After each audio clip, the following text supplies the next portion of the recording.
This is the host, and this is Unexplained. On March 19, 2019, a woman named Kristen Smart went missing from her college campus in California. Her disappearance was strange. Her car was found abandoned close to campus. There was no sign of a struggle.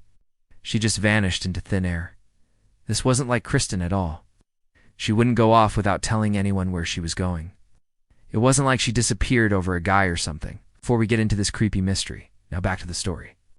As days turned into weeks with no sign of Kristen, her family began to panic. They weren't being kept in the loop by the police. All they got were cryptic notes left behind by their daughter that made absolutely no sense. What could these mean? Was she trying to tell them something? The first note said, "It's been real. Thanks for everything. This didn't make any sense. What was it about?" The second note simply said, "I am." Finally, another one appeared saying, "Don't look for me." By this point, her family was beside themselves. What did these messages mean? Were they leading the cops on a wild goose chase?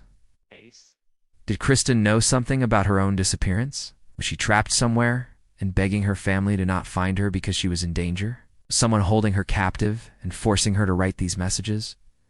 Then, out of nowhere, another note appeared. It said, "All my love, I am with you always." That wasn't like Kristen at all. She wasn't religious. She would never say something like that unless she had fully lost the plot. So what was going on? Was this even Kristen who wrote these messages? You may think this case is wide open and shut. She left all these messages, then it's clear she's still alive, right? But believe it or not, this is a very real case that has many people scratching their heads. In late March, after almost a month since Kristen went missing, her parents received a call from an investigator. He told them he wanted to take a look at some evidence, but it was too graphic to show them. They traveled to meet him and they finally learned the truth. Their daughter had left behind a message, but it wasn't written down or left in a note. It was carved into concrete. While searching for Kristen, officers found a small patch of dirt near the side of a busy road that had been disturbed. They searched the area and found a small hole hidden under some bushes. Inside this hole was a backpack. Inside the backpack was a human torso. Officers used forensic teams to shine a light into the hole. It was too dark to see anything, but when they brought in a drone with a camera attached, they found something so disturbing they immediately regretted doing so. It was Kristen's torso. The only problem was that they still couldn't see her face.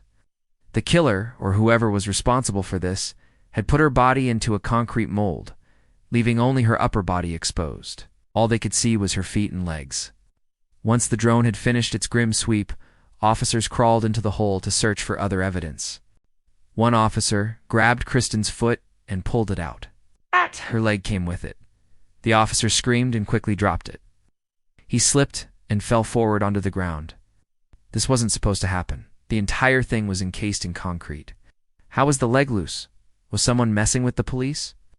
After further inspection, the officers realized there was a secret compartment in the concrete. When they opened it up, they found a piece of paper inside.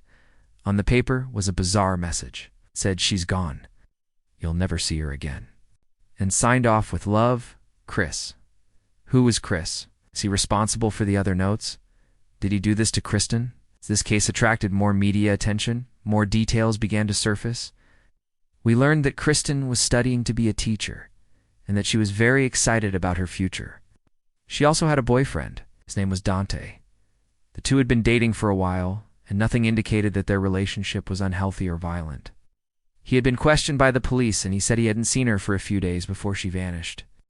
After she disappeared, he did everything he could to help find her, even appearing on TV to plead for her safe return. Then, something interesting happened. A friend of Kristen's came forward with a story.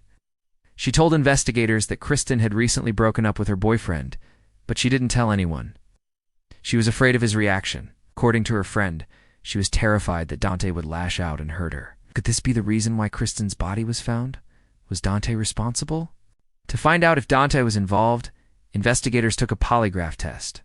He passed, much to everyone's surprise. This was a huge blow to the case. Everyone expected him to fail, but he didn't. Even though he passed the test, officers still searched his house and impounded his car for further testing. They needed more evidence to charge him. Unfortunately, this case grew colder and colder with each passing day. No one had any new leads. Everything pointed towards Dante, but he had an alibi and passed a lie detector test. Investigators decided to search Kristen's dorm room to see if they could find some answers. They went through everything. There wasn't much of interest until they found something quite suspicious. They found a bloody meat cleaver hidden behind a loose floorboard. At this point, everyone was wondering the same thing. Where was Kristen's head? Was it ever with the rest of her body? Had it been disposed of somewhere else? The police still hadn't found it. They searched the area around where her body was found, but it was no use. Maybe whoever was responsible had taken it home to hide it. But there was one big problem with that theory. There was blood all over the cleaver, and none of it matched Kristen's DNA. In fact, the blood matched the DNA of a person who had already been arrested multiple times for various offenses, including sexual assault. His name was Paul Flores. He knew Kristen personally and had attended the same parties as her, but that was years ago, and he'd moved away. Still, there was enough evidence here to bring him back for questioning. He told officers he hadn't seen Kristen in years, but they weren't convinced. He agreed to take a polygraph test, which he failed. This led officers to his home. They searched everywhere. There were no signs of Kristen or her head. It was almost as if she'd never been there. And that's when things got really weird. Paul offered to take the officers on a hike in the nearby hills, saying that he knew where Kristen's body was. It was a trap. The officers should have seen it coming. They shouldn't have trusted a convicted criminal, but they went anyway. Of course, he never led them to the body, and he was never charged in connection to the disappearance. Another bizarre thing happened shortly after this. Paul suddenly became a person of interest in another case. In 1996, a young woman named Kristen Pacheco vanished from Cal Poly San Luis Obispo. This was the last place Paul lived. Some believe that he might have killed both women, but he was never charged, and his whereabouts are currently unknown. Some believe that Paul Flores is guilty, but he's never been charged and he swears he's innocent. There are 3 possible theories surrounding this case. First, Paul acted alone, and he disposed of her body in the remote location. The second theory is that Paul was only an accomplice and helped Dante dispose of the body after he murdered her. And the third theory is that Dante murdered Kristen and hid her body, but Paul had something to do with her disappearance. There is not much evidence to support any of these theories. We don't know for sure how Kristen died or why she was carved up and placed into a concrete mold. There were no witnesses to any of this, and there are no security cameras. The only thing we know is that she's dead. Investigators combed through countless pieces of evidence, but none of it panned out. With no new leads, this case will most likely go cold. The biggest question is, will we ever find out what happened to Kristen Smart? Hopefully, one day this mystery will be solved, and her family can find peace. But until then, we can only speculate what really happened. Now it's time to make your voice heard. Comment below. What do you think happened to Kristen? Do you think she's still alive? Or do you think she was murdered? Let me know your thoughts. And while you're at it, don't forget to subscribe. With that said, thanks for watching. I'll see you next time.